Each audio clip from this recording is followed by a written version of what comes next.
இதுக்கு நான் எப்படிங்க கருத்து சொல்ல முடியும்? அது அவங்க இயக்கம், அது அவங்களுடைய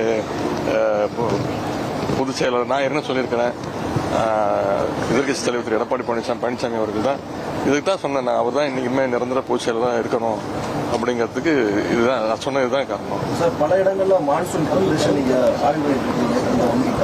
சென்னையில ரோட் ஒர்க்ஸ் எந்த அளவுக்கு போயிட்டு இருக்கு? அதாவது செய்தி தொலைக்காட்சிகள் என்ன செய்திகள் வந்தாலும், சோசியல் மீடியாவில் எந்த செய்திகள் வந்தாலும் இல்லை, தொடர்ந்து இப்போ ஆரம்பிக்கல. நாங்கள் கடந்த ஒரு 4 மாதங்களுக்கு முன்பே முதலமைச்சர் தலைமையிலே அனைத்து அதிகாரிகள், மக்கள் பிரதிநிதிகள், மேயர், துணை மேயர், சட்டமன்ற உறுப்பினர்கள் அனைவரையும் வர வச்சு ஒரு கண்டினியூஸா இது மீட்டிங்ஸ் நடத்திட்டு இருக்கோம். இந்த வருஷம் கிடையாது, இப்போ கடந்த 3-4 ஆண்டுகளாகவே இதை நாங்கள் முதலமைச்சர் இதை வலியுறுத்திட்டு இருக்காரு. இந்த வருஷம் நிறைய ப்ரிப்பரேஷன் பண்ணியிருக்கோம். 2-3 நாள் நல்லா மழை பெஞ்சது, இப்போ விட்டுருக்கு. இந்த ரோட் பேட்ச் ஒர்க்ஸ்லாம் இப்போ மழை விட்டதுனால இந்த கடந்த 3 நாட்களாக எல்லா இடத்துலையும் வேகமாக போயிட்டு இருக்கு.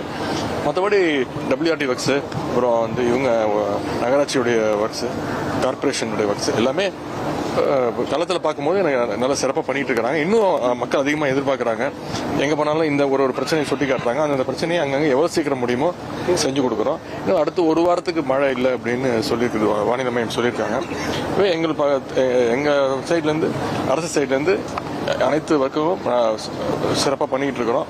பொதுமக்களும் அவங்களுடைய ஆலோசனைகள் சொல்லுமாறு கேட்டுக்கொள்கிறேன்.